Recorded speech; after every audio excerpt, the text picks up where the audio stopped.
ஒரு முக்கியமான கோரிக்கைங்கய்யா. வருகின்ற செப்டம்பர் 14ஆம் தேதி மதுரை மீனாட்சி அம்மன் கோவில்ல வரலாறு சிறப்புமிக்க கும்பாபிஷேகம் நடக்க போகுது. அதுல நமது தமிழக வெற்றி கழகத்தின் ஆட்சி நடைபெற்று கொண்டிருக்கின்றது.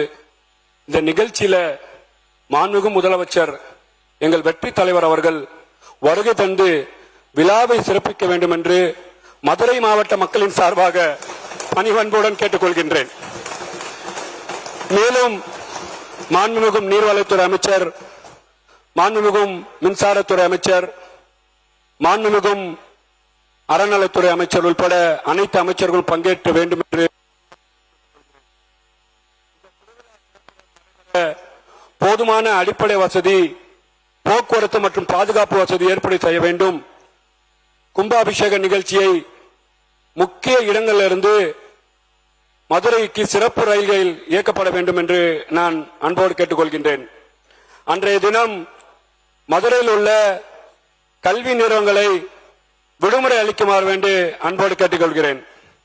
வெற்றி தளபதி அவர்கள் அரசு பதவியேற்று 100 நாட்களிலே விவசாயிகளுக்கு 6226 கோடியை பயிர்க்கடனை தள்ளுபடி செய்து சாதனை படைத்த ஒரே ஆட்சி தமிழ்நாட்டோட முதலமைச்சர் வெற்றி தளபதி ஆட்சி என்பதை இந்த இடத்தில் நான் பதிவு செய்ய கடப்பட்டிருக்கிறேன். தொழில்துறை சார்ந்து 1,00,000 கோடி தொழில் முதலீட்டை ஈட்டு சாதனை படைத்த ஆட்சி வெற்றி தளபதி ஆட்சி என்பதை நான் சொல்ல கடமைப்பட்டிருக்கின்றேன்.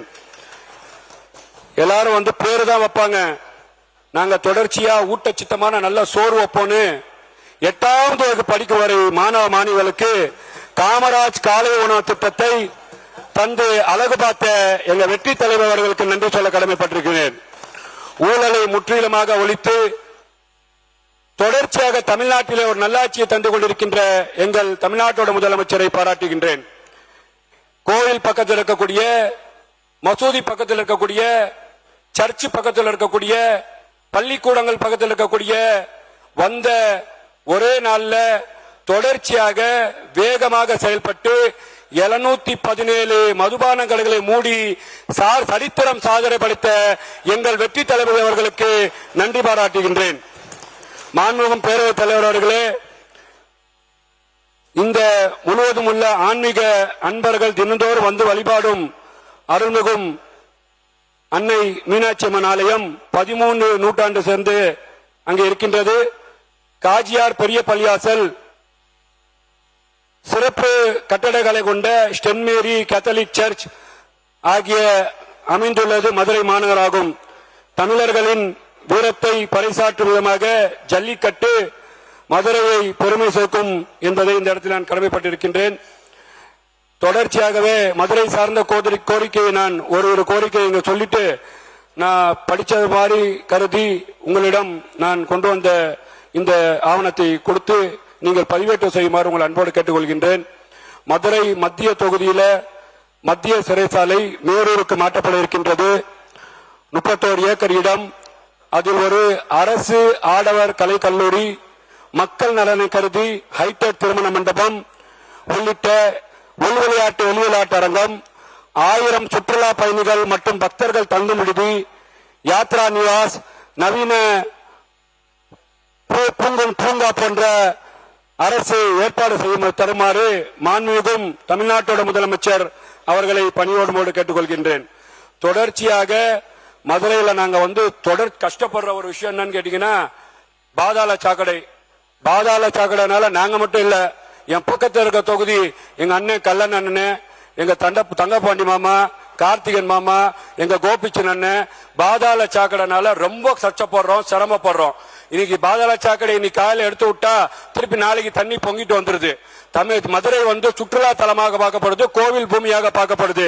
இதை பாதாள சாக்கடை வசதி இல்லாத சிரமம் ஏற்படுகின்றது. பாதாள சாக்கடை வசதியை ஏற்படுத்தி தருமாறு உங்களை பணிவன்போடு கேட்டுக்கொள்கின்றேன்.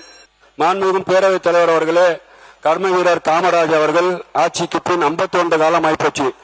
தமிழ்நாட்டில் நம்ம ஆட்சி பொறுப்பேற்று 3 மாசம் தான் ஆகுது. ஆனா மக்கள் பேசுறது, நான் ஒரு பேருந்துல போகும்போது கூட பேசிட்டாங்க, என்னங்க 3 மாசத்துல இவங்க என்ன செய்ய முடியும்னு. ஆனா தமிழ்நாட்டில் கடந்த காலத்துல காவேரி காய்ந்து போனது எந்த ஆட்சினால? கச்சத்தீவு கைவிட்டு போனதுனால எந்த ஆட்சினால? முல்லை பெரியார் முடங்கி போனது எந்த ஆட்சினால? பாலாறு பாலாகி போனது எந்த ஆட்சினால? ஈழத்தமிழர்கள் பலர் இரையாகி போனது எந்த ஆட்சியில? ஊழல் உற்றுக்கண்ணா பெருகி போனது எந்த ஆட்சியில? கனிம வளம் காணாம போனது எந்த ஆட்சியில? கார் ரேஸ்னு காதுல பூ சுத்தி கஜானாவை காலி சொன்னது எந்த ஆட்சியில? குடிமக்களை குடிமகனாக மாற்றியது எந்த ஆட்சியில? பட்டினியாக இருந்த பாட்டாளிகளை கிட்னியை திருடினது எந்த ஆட்சியில? பாட்டலுக்கு 10 ரூபான்னு ஊழல் கலாச்சாரம் பரவியது எந்த ஆட்சியில? பார்ட்டி பண்டுன்னு பட்டையை கிளப்பினது எந்த ஆட்சியில? போதையால் தமிழக இளைஞர்கள் தள்ளாடியது எந்த ஆட்சியில? 30,000 கோடி ஊழல்னு முணுமுணுத்த முன்னாள் அமைச்சர் எந்த ஆட்சியில?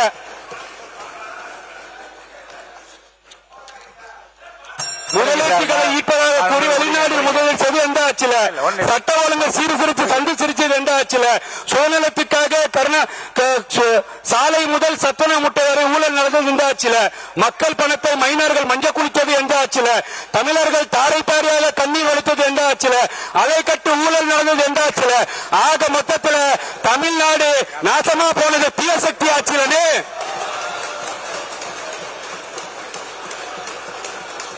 எந்த ஆட்சியில் தான் அவர் கேட்கிறாரு? விடுங்க, உட்காருங்க உட்காருங்க உட்காருங்க, பேசுங்க, முடிங்க.